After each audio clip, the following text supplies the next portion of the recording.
All right, we're going to talk today about Google Maps. So if you click up here and you go to maps.google.com, you get a wonderful tool that offers so many things.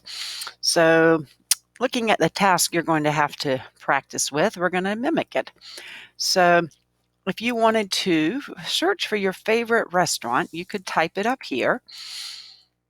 And I'm going to go ahead and put the city and state. You could pick a restaurant anywhere in the world that you would like, but when you press enter, it's going to take you to that restaurant. So here it is down here.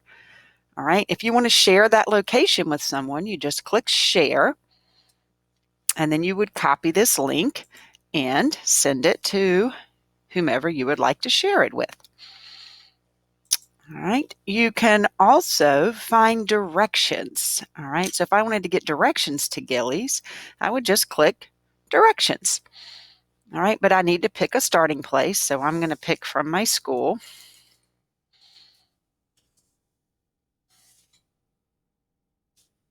All right. And here we go. I now have directions to tell me how to get there. I could send them to my phone if I would like to. I could see how long it would take me to walk or how long it would take me to bike there or maybe take a bus.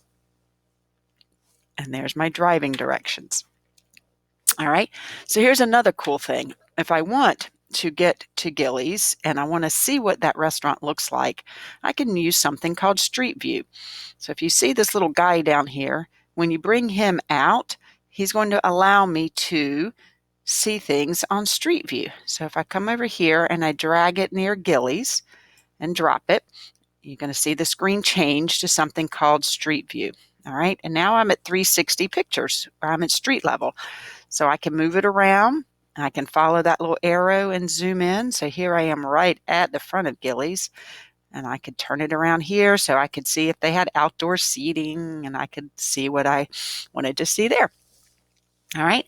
So now I've seen enough of Gilley's. I want to go back and I want to actually close my directions here. Now I'm going to search for one of my favorite countries, which happens to be Nicaragua. All right, so I just put in my country and press enter or click search, and now it's going to take me to Nicaragua. A couple things I want you to notice. I could switch it to satellite view, and now I can see it a little bit differently. This takes me back to map. Notice that there are some photos down here. And also notice that there's street view. So again, I can drag my little guy out here. And if you'll notice, wherever there are little blue circles like that, you will see that there are street view images available. So I could pick one that I liked or wanted to see. When I drop my little guy there, I can see the coast of Nicaragua there and somebody holding their camera, taking the picture. All right, so you can use Street View yourself to take 360 pictures and post on Google Earth. All right, so now we would go back and let's search something else. Let's clear that and let's just search for Virginia Tech. Okay, you're a student thinking about going to Virginia Tech and you want to see some more pictures of it.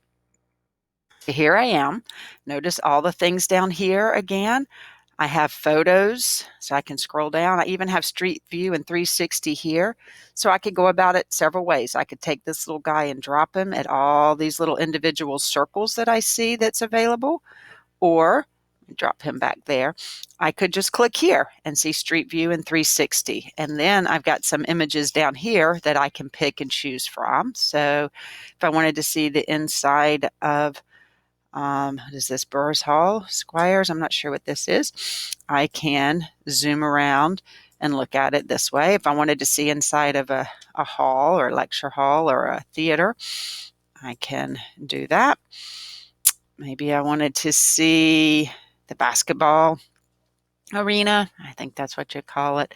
I could see what that looks like. So there you go. So I could take some nice virtual tours and see a lot more of Virginia Tech. So that's just a few of the fun things that you can do with maps.google.com.